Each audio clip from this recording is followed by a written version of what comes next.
അടക്കാം. മൂവിയുടെ സ്റ്റാർട്ടിങ്ങിൽ ഒരു ചേസിംഗ് സീനാണ് കാണിക്കുന്നത്. നമ്മുടെ നായകനായ ചോ ഒരു പോലീസുകാരനാണ്. ചോ ആ സീരിയൽ കില്ലറിനെ കണ്ടുപിടിച്ചിരിക്കുകയാണ്. അയാളുടെ പുറകെയുള്ള ചേസിംഗ് ആണ് നമ്മൾ ആദ്യം കാണുന്നത്.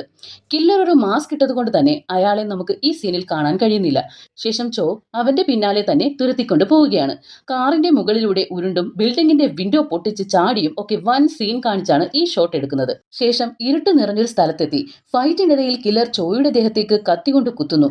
അവനെ കൊല്ലുക എന്നതല്ല അവന്റെ ലക്ഷ്യം. മറിച്ച് അവൻ ജീവനോടെ ഉണ്ടാകണമെന്ന കാര്യത്തിൽ ദൃഢനിശ്ചയം ഉണ്ടായിരുന്നു. കുത്തേറ്റ് താഴെ വീണ ചോ ചോദിക്കുകയാണ്, നീ അവളെയും കൊന്നോ എന്ന്. അതിന് ആ കില്ലർ ചോയുടെ മുഖത്ത് കത്തികൊണ്ട് മാർക്ക് ചെയ്തു.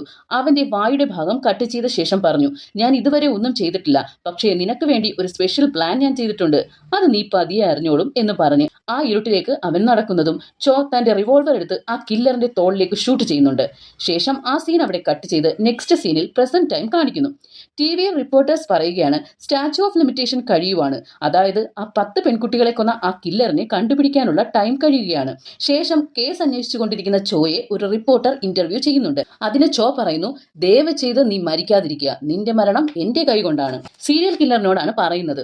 അത് അവൻ TVയിലൂടെ കാണുന്നുമുണ്ട്. ശേഷം ചോയും അവസാനം അവനെ കണ്ടുമുട്ടി ആ സ്ഥലത്ത് തന്നെ നിന്നിട്ട് ഇതുവരെ അവനെ കണ്ടുപിടിക്കാൻ സാധിച്ചില്ലല്ലോ എന്ന് സ്വന്തമായി ബ്ലെയിം ചെയ്തു നിൽക്കുകയായിരുന്നു. അപ്പോഴാണ് ചോയ്ക്ക് ഒരു കോൾ വരുന്നത്.